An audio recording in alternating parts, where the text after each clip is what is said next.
Saudara-saudara yang kekasih dalam Tuhan Yesus Kristus, kita akan masuk dalam pemberitaan firman Tuhan.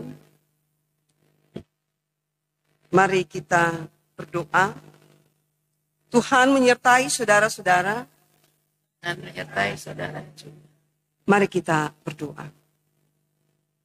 Kembali kami menghadap kekudusan-Mu dalam doa permohonan. Ketika sebentar kami akan membaca dan merenungkan firman-Mu. Bapa, kami sadar kekayaan firman-Mu. Itulah yang menjadi bagian kami untuk kami menapaki kehidupan ini. Maka biar Roh Kudus-Mu memberikan kami semua roh pengertian, tapi juga kemampuan untuk melakukan firman-Mu. Agar dimanapun kami pergi dan berada, kami melanjutkan pengajaran firman Tuhan. Kami mempraktekkan firman Tuhan. Agar dunia boleh melihat Kristus dalam kehidupan kami. Dan nama-Mu dipuji dan dimuliakan. Berfirmanlah ya Tuhan, kami siap di dalam nama Tuhan Yesus. Haleluya. Amin. Jemaat kekasih Tuhan, mari kita buka Alkitab kita. Dan kita akan membaca bersama-sama dari Keluaran pasal 20 ayat 1 sampai ayat 17. Kitab Keluaran dalam Perjanjian Lama pasal 20, kita akan baca bersama-sama mulai ayat 1 sampai ayatnya yang ke-17.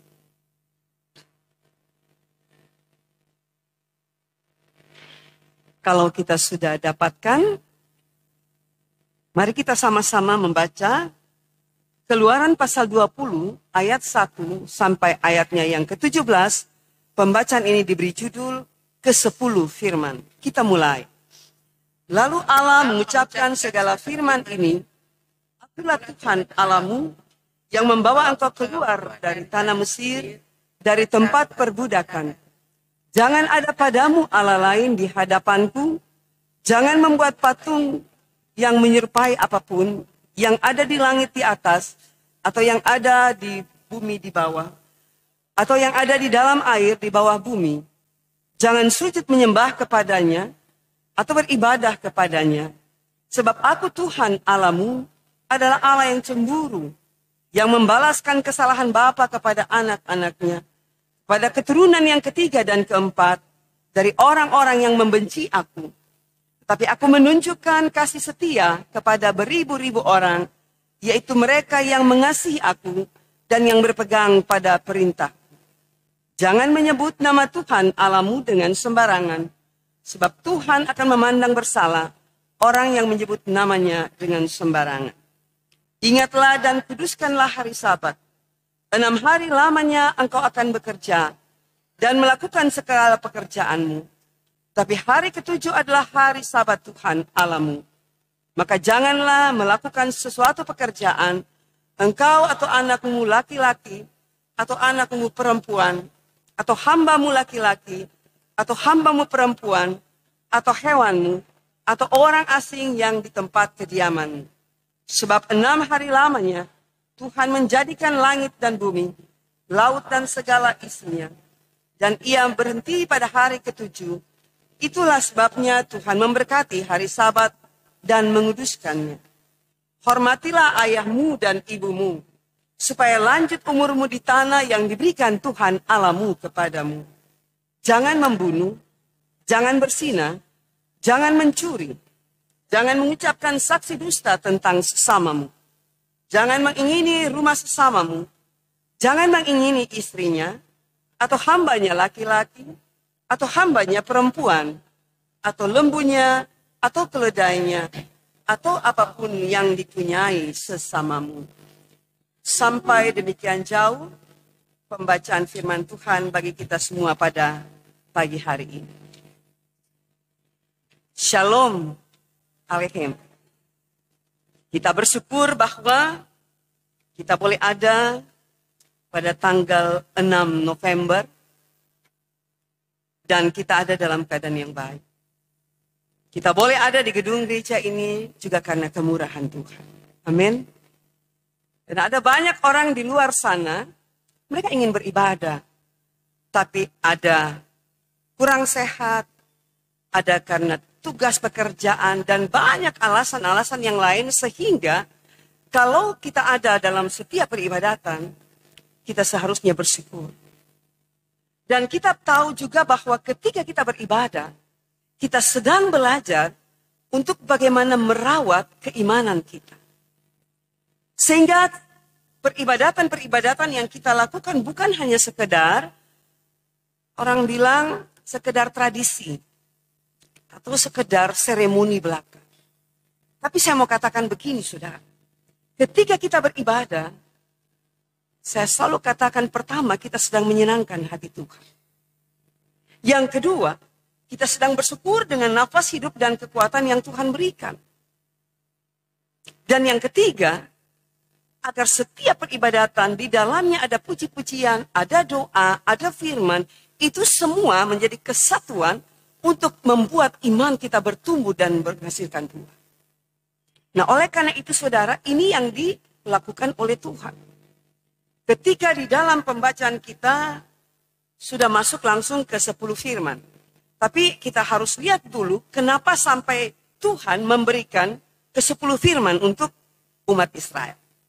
Karena kita tahu bahwa di dalam perjalanan kehidupan Yusuf, ketika dia masih ada, kita lihat ada penghormatan dan penghargaan kepada umat Israel yang ada di Mesir. Tapi setelah sekian lama Yusuf tidak ada, Firaun berganti, itu Firaun nama gelar ya. Firaun pertama, Firaun kedua.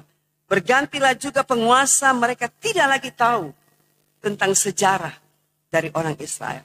Yang ada adalah ketakutan. Karena orang Israel bertumbuh pesat di tanah mereka. Sehingga Firaun pada saat itu mengatakan ini tidak boleh terjadi. Kita harus membuat orang Israel supaya dia merasakan bagaimana dia harus bekerja di tanah Mesir di mana mereka menjadi orang asing. Sehingga saudara, 430 tahun bangsa Israel bekerja di Mesir. Yang tentunya mereka mulai terkontaminasi, mereka mulai terpengaruh dengan ajaran-ajaran, dengan kepercayaan-kepercayaan yang ada sehingga ini sedikit banyaknya menggeser pemahaman mereka tentang siapakah itu Tuhan. Karena kita tahu kalau di Mesir itu kan mereka tidak kenal Tuhan. Mereka kenal dewa-dewi. Makanya ada dewi kesuburan, ada dewi Amor. Nah oleh karena itu, ketika Allah mendengar erangan bangsa Israel, ini kita bisa lihat di dalam pembacaan kita. Dikatakan bahwa ketika Allah mendengar erangan, itu penderitaan, kesakitan yang dialami oleh umat Israel. Akhirnya sampai di telinga Allah. Dan Allah mengingat bahwa di masa yang lalu, yaitu di zaman bapak-bapak leluhur mereka, Abraham, Ishak, dan Yakub. Ada janji Allah yang Allah berikan bahwa Allah akan membawa umatnya, keturunan-keturunan mereka masuk ke tanah perjanjian yang penuh madu dan susu, yaitu tanah Kanaan. Yang sekarang orang kenal itu Israel. Nah oleh karena itu saudara-saudara, di zaman Musa, Allah memerintahkan Musa, aku sudah dengar erangan umat. Dan aku ingat perjanjian kepada bapa leluhur mereka. Sekarang kau harus pergi ke tanah Mesir dan kau harus bawa kembali umat yang sekian lama terbelenggu oleh kuk perbudakan. Nah setelah singkat cerita saudara, kita feedback dulu ya ke belakang. Dengan segala tulah yang ada berapa tulah? 10 ya. Dan kalau kita baca, saya selalu ingin supaya, ayo Bapak Ibu pemuda remaja rajin-rajin baca Alkitab. Ada banyak kesaksian iman yang kita bisa lihat di sana.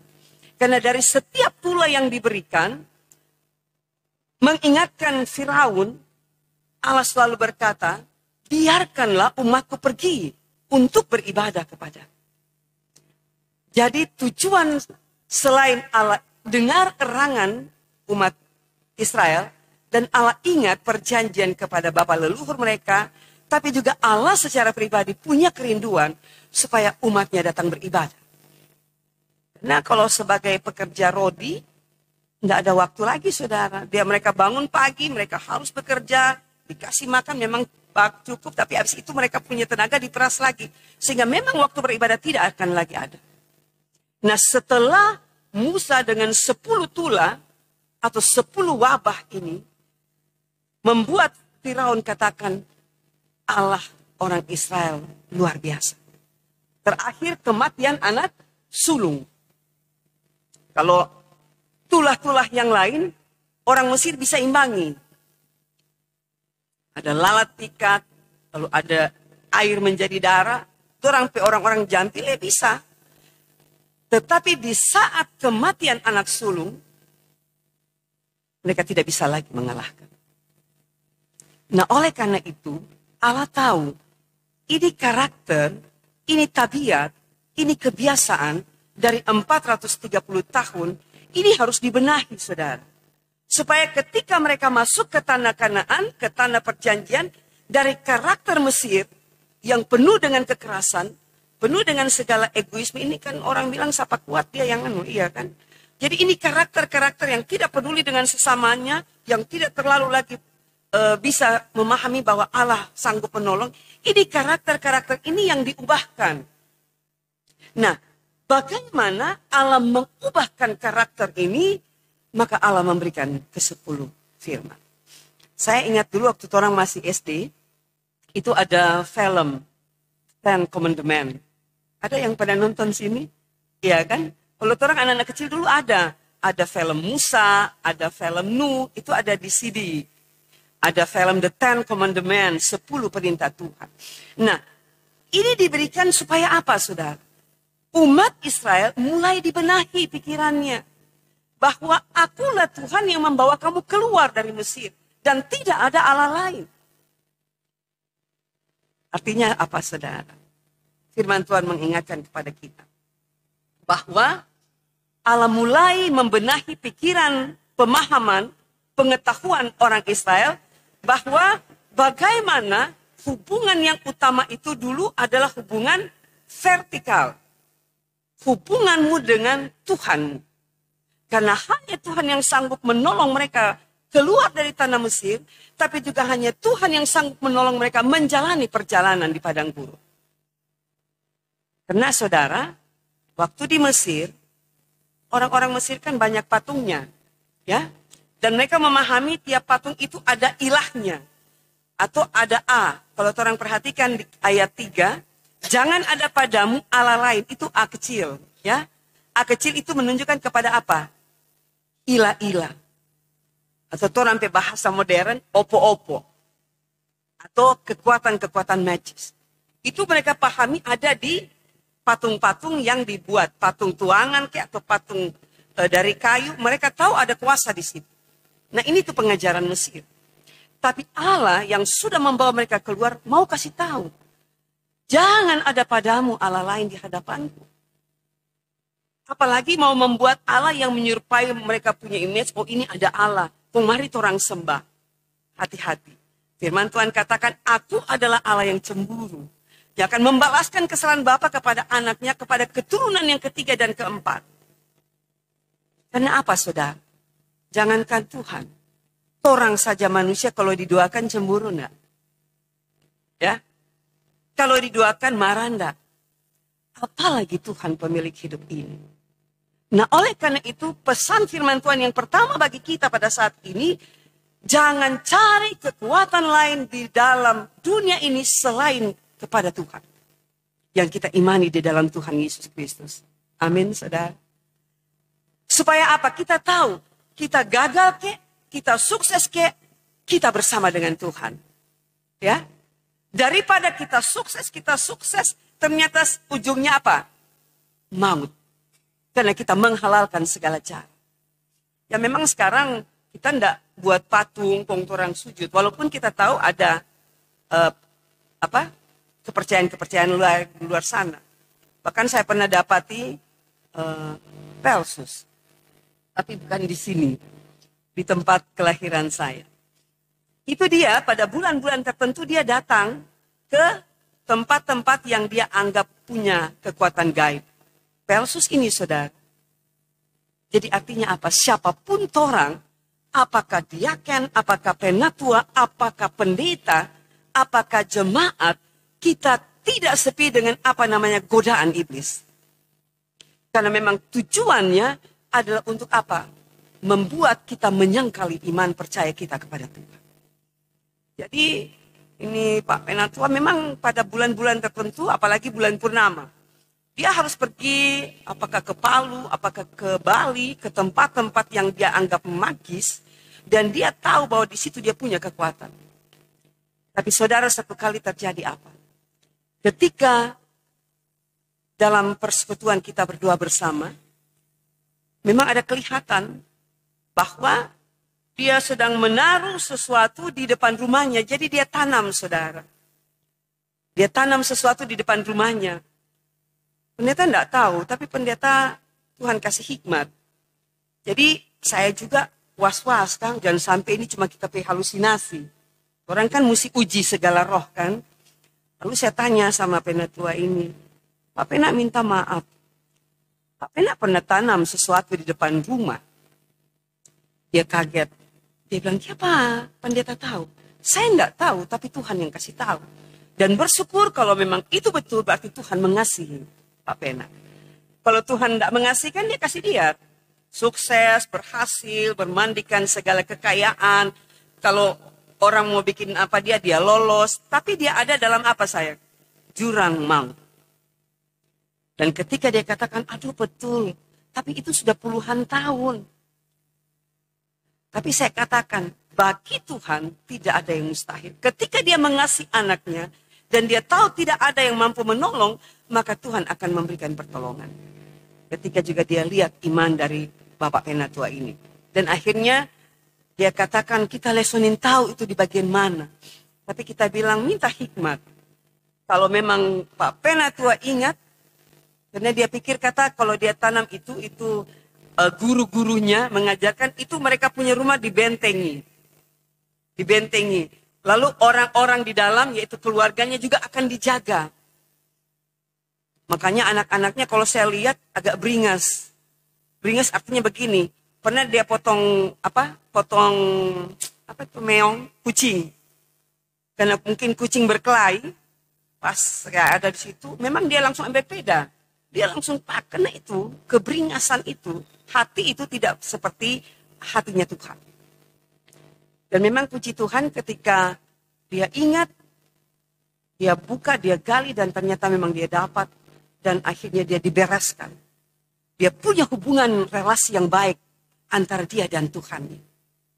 Nah ini yang dikatakan dalam pembacaan kita. Kenapa pertama-tama firman Tuhan katakan diingatkan umat Israel, jangan ada padamu Allah lain atau ilah lain.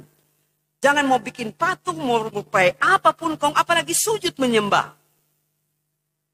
Karena tidak ada penolong selain Tuhan yang kita imani di dalam Tuhan Yesus Kristus. Itu tadi saya katakan. Sesusah-susahnya kita atau sesukses-suksesnya kita asal kita bersama Tuhan. Amin. Daripada kita sukses, kita bermandikan harta benda, kita kuat, tapi ujungnya saudara mau. Terserah orang mau pilih. Allah tidak membuat kita menjadi robot. Tapi dia memberikan hikmat. Apakah kita mau? Kan ada tuh lagunya sekolah minggu. Dalam dunia ada dua jalan, Kang. Lebar dan sempit, mana kau pilih? Memang kalau lebar, lempeng, bebas hambatan, lebar. Memang kalau sempit, aduh, susah sekali. Orang ini mau ambil tuh yang sempit. Tapi sempit itu artinya sekalipun sempit, sekalipun ada penderitaan, tapi ujungnya keselamatan. Nah oleh karena itu saudara-saudara yang terkasih, firman Tuhan ingatkan kita. Bahwa hidup saudara dan saya juga ada karena kemurahan Tuhan. Kalau kita boleh melewati pergumulan-pergumulan kita di belakang, itu karena kemurahan Tuhan. Dan berikut kita diingatkan. Ketika ada pertikaian, ada perselisihan, kita mau kasih ingat. Ataupun ketika orang baca cerita, ini kan kadangkala kalau baca cerita ini Kang, mungkin so tradisi atau so orang bilang, so kebiasaan atau bagaimana. Kadangkala kan kalau orang baca cerita, aduh betul, demi Tuhan. Aduh pakai nama Tuhan syukur-syukur betul. Walaupun betul tidak boleh menyebut nama Tuhan dengan sembarangan. Apalagi bersumpah supaya orang mau ingat bahwa aduh iya betul kok dia bilang. So pakai demi Tuhan . Apalagi kalau orang bercerita, oh Tuhan, kalau kita ada lihat begini, pendeta, oh Tuhan. Kita pikir dia kata, ternyata oh Tuhan. Kadang-kala kita hitung kalau orang-orang yang sudah biasa, latah itu latah kan, tapi latah yang tidak bagus sebenarnya. Ya, dari satu kali dia bercerita, banyak sekali dia bilang, oh Tuhan, oh Tuhan. Jadi kadang-kala kalau kita dengar cerita, kita bilang, oh tolong, aman toh. Yang tidak sebut nama Tuhan. Jangan menyebut nama Tuhan Allahmu dengan sia-sia. Lebih bagus tuh, oh tolong, oh kasihan. Daripada, oh Tuhan, dia pendeta kita gini, oh Tuhan. Kita bilang, banyak itu Tuhan. Kan? Orang mulai kan, mungkin ada yang latah-latah. Jangan kata nama itu terlalu kudus. Amin. Nama itu terlalu suci. Jadi jangan kita latah dengan kalimat-kalimat yang Tuhan katakan, aku akan memandang bersalah orang yang menyebut namaku dengan sia-sia. Nama Tuhan yang kita pakai untuk memuji Tuhan. Nama Tuhan kita pakai untuk memohon dalam doa. Bukan untuk latah-latah. Bukan untuk karena orang bilang so kebiasaan, oh Tuhan, oh Tuhan. Kita punya kesempatan untuk berubah. Dan akhirnya saudara kita diingatkan. Bahwa di dalam kehidupan kita, kita diberikan 7 hari. 6 hari kita bekerja, 1 hari saja Tuhan minta untuk beribadah. Ya, 6 hari memang firman Tuhan kan bilang, siapa yang tidak bekerja, jangan dia makan. Jadi biar untuk anak-anak pemuda remaja, walaupun kalian belum bekerja di kantor, bantu-bantu akang di rumah. Nih, basuh sapu, siram bunga, atau bantu cuci piring, kau sedang menyenangkan hati Tuhan. Kita juga sedang bekerja. Nah, bekerja bukan nanti mau di kantor. Kita beraktivitas, dan ketika kita beraktivitas menolong orang tua di rumah, atau apapun yang kita kerjakan, itu Tuhan berkati.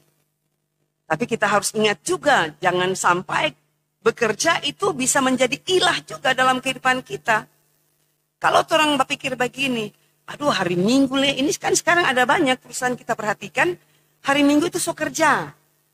Nah bagaimana orang yang memahami bahwa ada hari Sabat, ada hari perhentian, ada hari khusus beribadah, ada family time, waktu berkumpul untuk keluarga. Karena hari Minggu sekarang ada beberapa yang kita selalu lihat, memang hari Minggu itu bekerja. Sampai mereka bilang, aduh pendeta, ini kadang-kala dilema. Mau pergi ibadah, kenapa orang perusahaan suruh kasih masuk? Makanya gereja membuat inovasi-inovasi. Kalau ada kerja lembur, masuklah jam 6 sore. Kan? Atau kalau mau kerja jam 6 sore atau jam 5 atau jam 10 masuklah subuh. Ya kan? Ada 3 kali jam ibadah. Fajar, pagi, dan petang, sore. Jadi tidak ada dalil, tidak ada alasan untuk kita tidak beribadah. Sehingga saya ingat, ada salah satu acara bongkar mobil para artis. Sekarang sudah ada. Dan saya waktu ingat saat itu adalah Yudika. Waktu Yudika dibongkar mobilnya, dia kan kaget karena ini memang acara dadak-dadakan. Jadi memang tidak bisa orang mau atur rapi-rapi, enggak. Jadi ada mobil-mobil artis, ada memang itu mobil so kayak rumah. Karena memang kata orang enggak balik lagi rumah kan. Mesti syuting di sini, syuting di sana. Jadi itu mobil itu memang banyak sekali peralatan. Perlengkapan baju mereka, segala-galanya ada di situ. Nah Yudika, pas waktu saya nonton itu, makanya saya ingat sekali saudara. Betapa seorang anak Tuhan, waktu itu dia belum kawin. Dia masih baru lolos idol itu ya. Waktu dia diacak, dia dibongkar mobilnya, ada satu barang yang menarik yang saya ingat sampai sekarang. Makanya itu bikin dia sukses. Apa kira-kira menurut saudara? Barang yang teman artisnya dapat di dalam mobil Yudika. Dia taruh pas di samping pintu mobilnya sebelah kanan.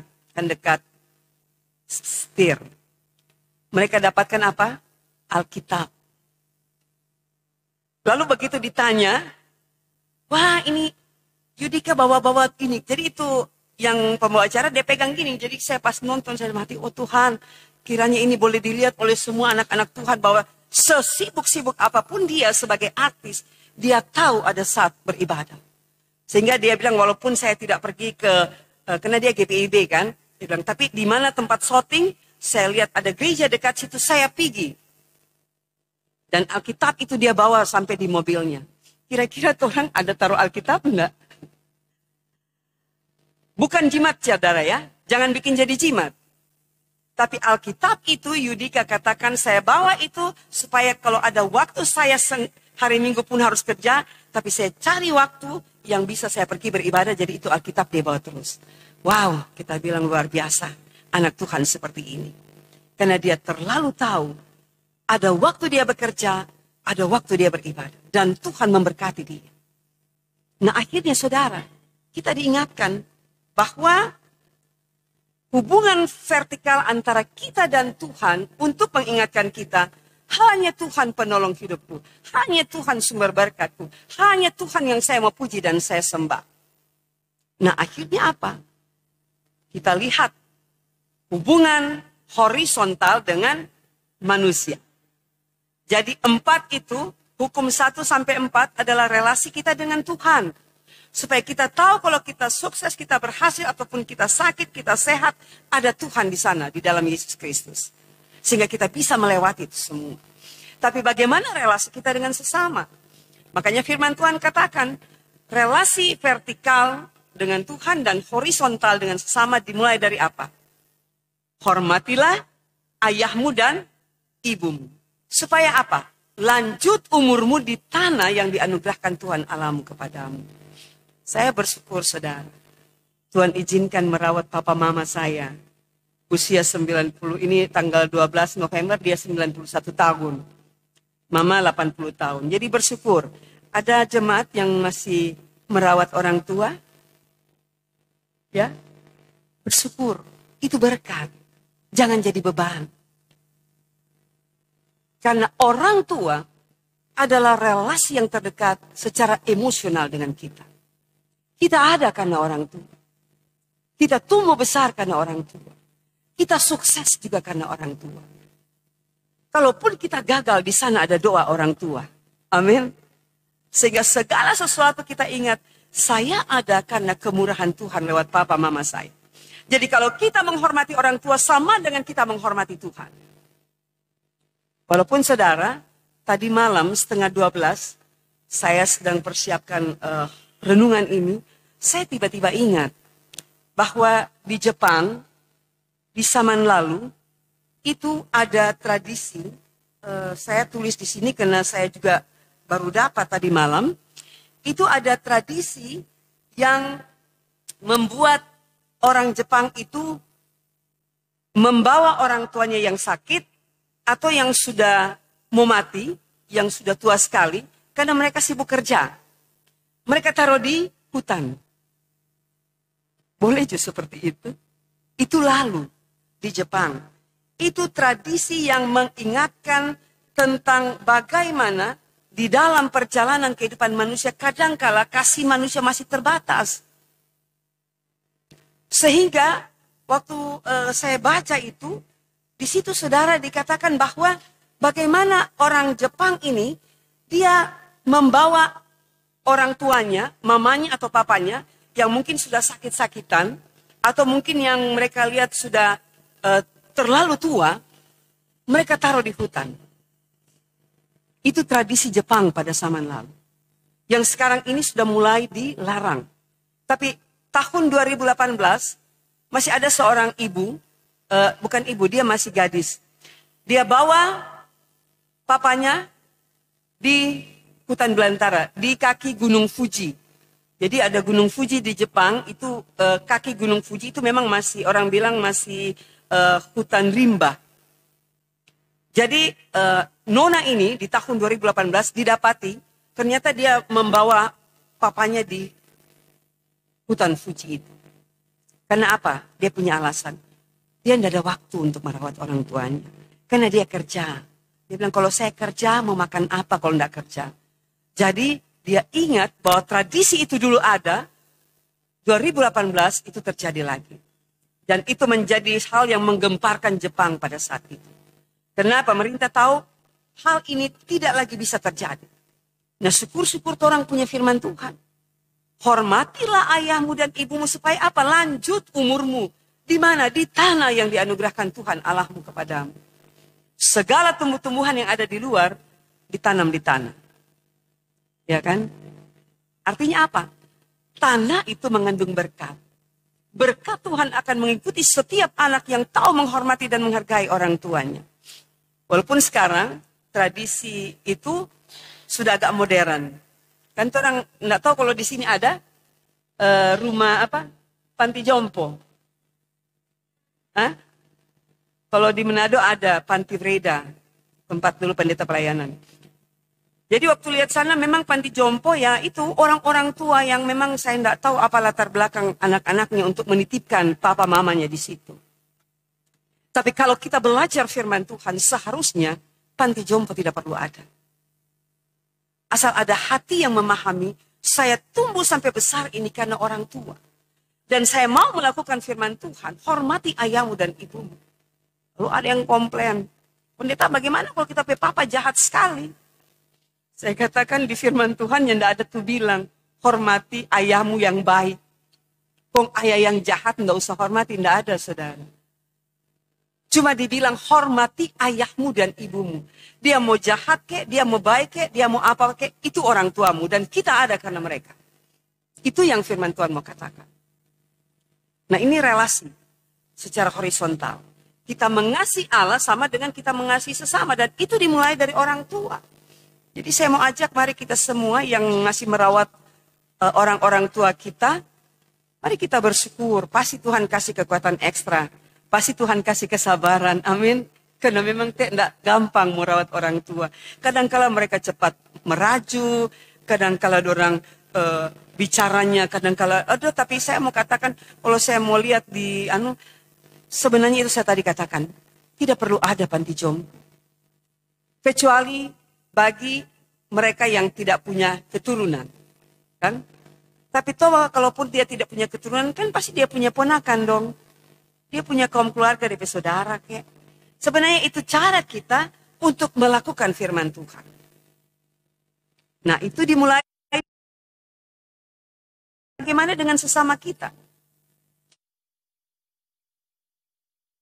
Ada hukum-hukum yang lain dikatakan. Jangan membunuh. Ada yang bilang, pendeta saya tidak pernah membunuh. Ya betul, tidak pernah membunuh secara physically. Tusuk. Tapi, ya, jadi kalau ada di antara kita yang masih ada akar pahit dengan saudara-saudaranya, atau dengan sesama, minta Tuhan, aku mau cabut ini akar pahit dalam nama Tuhan Yesus. Ganti kemarahanku, ganti kebencianku dengan kasih. Ya. Karena firman Tuhan bilang, kalau kau tidak mengampuni saudaramu, aku juga tidak akan mengampuni kesalahanmu. Tapi kalau kau mengampuni saudaramu, aku juga mengampuni kesalahanmu. Artinya Tuhan mengajar kita jangan jadi manusia yang egois. Suka minta ampun Pak Tuhan, tapi tidak mau mengampuni sesama. Firman Tuhan katakan, itu sama dengan apa? Membunuh. Lalu dikatakan jangan bersinah. Ya memang tidak bersinah secara physically.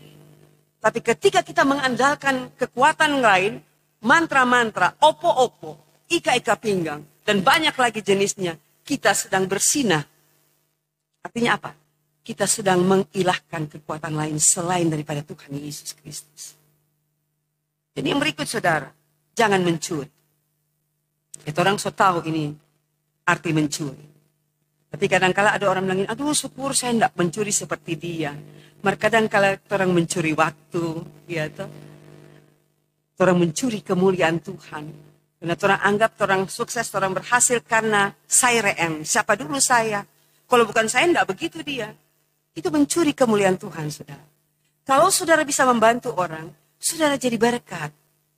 Kalau saudara bisa membuat orang sukses, karena Tuhan berkenan memakai saudara. Jadi jangan bilang, oh kalau bukan kita, enggak begitu dia. Sama dengan kita mencuri kemuliaan Tuhan. Nah oleh karena itu saudara-saudara yang kekasih dalam Tuhan Yesus Kristus. Jangan mengucapkan saksi dusta. Babohong kan, orang setahu semua. Nah itu tuh babohong yang kadang-kala pakai lagi. Aduh betul demi Tuhan. Begini. Hati-hati. Ada CCTV-nya Tuhan yang langsung di hati kita. Dia terlalu tahu kita sedang bicara apa, kita sedang merancang apa terhadap diri kita, atau lagi terhadap sesama. Apalagi kita cepat menghakimi. Hati-hati saudara. Karena bisa saja orang-orang yang menyampaikan berita kepada kita walaupun dengan segala macam cara, tapi kita terlalu tahu, kita serahkan biarlah itu menjadi urusannya Tuhan. Saya mengampuni, karena saya juga tahu saya sudah diampuni. Masuk juga di dalam kalimat-kalimat, jangan mengingini istrinya, jangan mengingini rumahnya, hambanya laki-laki atau hamba. Jadi mengingini ini saudara menjadi satu, jangan membunuh, jangan mencuri, jangan menzina. Ini tindakan moralitas yang Allah mau kasih kepada bangsa Israel.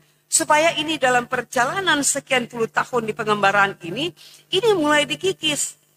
Pemahaman mereka tentang Allah diaktifkan kembali, diberikan pencerahan kembali. Lalu relasi mereka dengan sesama yang tadinya begitu gampang berzina, gampang mencuri, gampang bersaksi dosa, ini lagi dikikis, lagi dihilangkan. Supaya begitu sampai masuk ke tanah Kanaan, tanah perjanjian, mereka punya karakter ilahi. Nah, oleh karena itu, saudara yang kekasih dalam Tuhan Yesus Kristus, kita bersyukur sebenarnya. Karena hukum Taurat itu bukan 10. Kalau orang mau lihat di kumpulan kitab-kitab Taurat, itu ada 613 hukum Musa. Law of Moses. Hukum Musa, 613. Tapi 613 ini, saudara-saudara, saya mau katakan begini.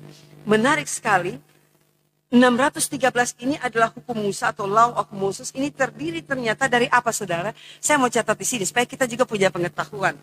Saya baru tadi malam, ini yang saya dapat juga dengan tradisi membuang orang tua di hutan. Itu makanya kalau ada Google, coba lihat di situ. Nah, di situ dikatakan dari 613 hukum Musa yang juga adalah perintah Tuhan itu ternyata ada 248 perintah positif untuk dilakukan manusia.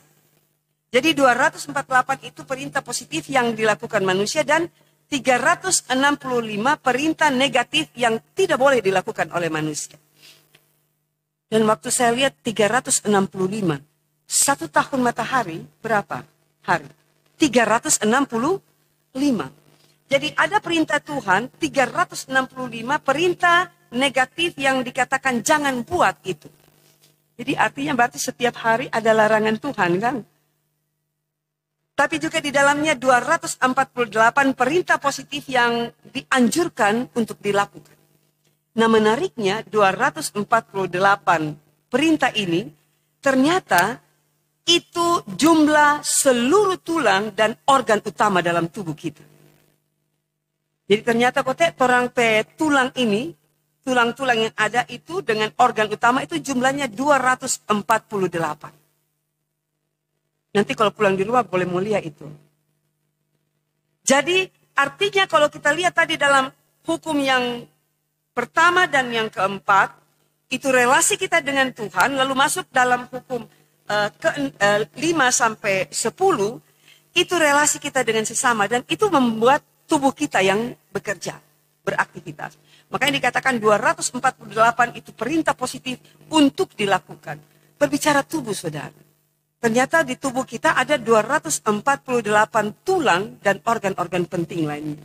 Jadi artinya Tuhan mau bilang, tubuhmu adalah bait Allah. Tempat roh Allah berdiam.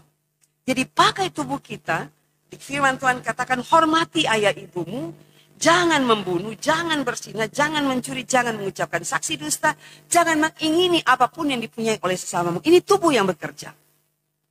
Jadi saya waktu lihat ini juga tadi malam, saya luar biasa Kang. Tuhan sudah merancang jauh sebelum kita memahami ini. Bahwa tubuh ini adalah bait Allah. Ada 248 tulang dan organ tubuh yang penting. Yang firman Tuhan katakan untuk bagaimana kita melakukan hal-hal yang positif. Tapi bagaimana 365 hari yang kita jalani adalah 365 perintah Tuhan yang negatif yang tidak boleh kita lakukan. Berarti setiap hari ada perintah untuk tidak melakukan dosa. Berat sudah. Tapi Allah melihat 613 ini dia kurang kemas menjadi 10. Tapi toh 10 ini juga masih sulit dilakukan. Maka Allah sendiri di dalam Yesus menggenapi 10 hukum Taurat ini. Karena tidak ada manusia yang bisa mengikuti hukum Taurat ini. Hanya karena kemurahan Tuhan. Sehingga 10 hukum ini digenapi di dalam diri Yesus Kristus. Yang tinggal berapa hukum? Yang tinggal berapa hukum? 2. Apa tuh 2 hukum itu? Kasihilah Tuhan Allahmu dengan segenap hatimu, dengan segenap jiwamu, dengan segenap akal budi. Itulah hukum terutama dan yang pertama. Dan hukum yang kedua itu ialah apa? Kasihilah sesamamu manusia seperti dirimu sendiri. Tinggal 2, saudara. Mau sulit lah itu. Kalau 613, terlalu banyak. Allah mengemas menjadi 10. Tapi 10 ini juga tidak mampu manusia siapapun menggenapi. Hanya Yesus. Supaya ini hukum Taurat yang sudah diberikan tidak bisa dibatalkan. Harus digenapi, harus ada orang yang bisa melakukan ini semua hukum Taurat. Makanya dikatakan Yesus adalah kegenapan hukum Taurat. Tapi yang tinggal 2. Kasihi Tuhan Allahmu, kasihi sesamamu. Kita pasti akan bisa melakukan itu, saudara, asal kita selalu ingat bahwa Yesus sanggup menolong kita untuk melakukan firman Tuhan. Kalau kita andalkan diri sendiri tidak mampu. Pendeta, bagaimana kita mau mengasihi kita pe suami? Aduh, dia bikin kita rupa ring tinju. Dia bikin kita rupa bola kaki. Ada di luar sana. Isinya dibikin jadi ring tinju, kata apa itu bola itu kan untuk latihan. Ada di luar sana. Isunya dibikin jadi kayak sepak bola, kaki ditendang. Ada, saudara. Tapi terakhir saya mau katakan begini. Ada pengalaman. Seorang istri yang tidak lagi sanggup menjalani kehidupannya. Tapi dia katakan, kalau pendeta bilang ada kuasa dalam doa, saya mau belajar untuk sungguh-sungguh berdoa. Saya tidak lagi berbicara, tinggal doa. Satu ketika, saudara, ini terakhir kan. Suaminya pulang mabuk. Nah, kalau orang mabuk, akal sehatnya tidak bekerja. Jadi ketika dia masuk di pintu rumahnya, lalu istrinya sambut, buka pintu. Cuma ngomong begini, "Pak, dari mana?" Karena sholat ini. Apa yang terjadi, saudara? Karena ini alkohol sudah menguasai pikirannya. Dia tidak mau bilang apa, dia bilang, "Pergi ke sana dengan perempuan." Dia pakar DP. Istri. Istrinya memang jatuh. Dan ketika dia langsung masuk ke kamar, dia ulang lagi keluar, dia seret istri ke luar dari rumah. Nah, pas malam hujan, saudara. Sehingga ini istri adalah istri yang takut akan Tuhan. Tapi istri yang mau praktekkan bahwa ada kuasa dalam berdoa. Dan ada pertolongan Tuhan yang tidak pernah terlambat. Nah, ketika dia diseret keluar, dia hanya tidur di teras rumah karena hujan keras. DP tetangga-tetangga ada telepon, dia, "Mari Jo ke rumah, hujan, biar Jo kita di sini." Nah, tengah malam subuh, suaminya bangun. Mungkin DP alkohol so netral kan, jadi dia mulai berpikir sehat. Dia mungkin lihat di tempat tidur tidak ada istrinya, lalu dia keluar cari DP istri. Sampai dia keluar ke rumah, dia kaget keluar di rumah, dia lihat istrinya ada tidur di teras rumah. Dia kasih bangun. Dia bilang, Mak, bangun." Dan isi kena kaget, kasihan cuma tidak ada selimut ini. Cuma bikin kayak ikan teri tidur. Mak, bangun, kenapa nggak tidur di sana? Boleh juga dia bilang gitu. Tadi malam dia yang seret, semua subuh dia bilang, kenapa nggak tidur di sana? Pengaruh alkohol luar biasa, saudara. Membuat kita tidak lagi berpikir dengan sehat. Lalu istrinya jawab apa? Istrinya tidak marah. Dia tidak bilang, "Ngana yang usir pak kita, ngana yang seret." Tidak, dia tidak bilang gitu, saudara. Dia cuma bilang, "Biar Jo, soalnya kita tidur di dalam panas." Wow, ini betul-betul hati malaikat. Ya kan? "Biar Jo Pak, dengan di dalam panas." Dia tidak bilang bahwa ini suaminya so perlakukan dia tidak baik. So seret dia keluar. Nanti tetangganya yang bercerita sama dia punya suami, "Udah buka main ngana tadi malam begini bla bla bla." Dan apa yang terjadi, saudara?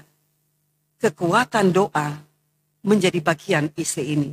Tapi juga menjamah suaminya.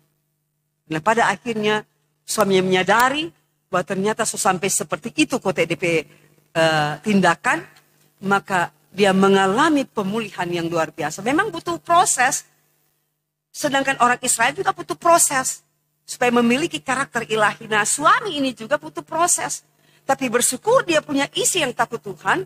Isi yang mengasihi sesamamu manusia seperti dirimu sendiri. Karena dia mengasihi Tuhan dengan begitu luar biasa. Dia harus wujudkan juga mengasihi suaminya yang membutuhkan pertolongan. Dia tidak ingat sakit hatinya. Dia tidak ingat bebannya. Dia tidak ingat perlakuan yang tidak baik. Karena dia tahu sasaran aku adalah mengasihi Tuhan dan mengasihi sesama. Dan yang paling dekat adalah keluarga. Sehingga terjadi apa pemulihan saudara. Dan suaminya sekarang dipakai untuk melayani Tuhan. Amin. Tuhan Yesus memberkati. Amin.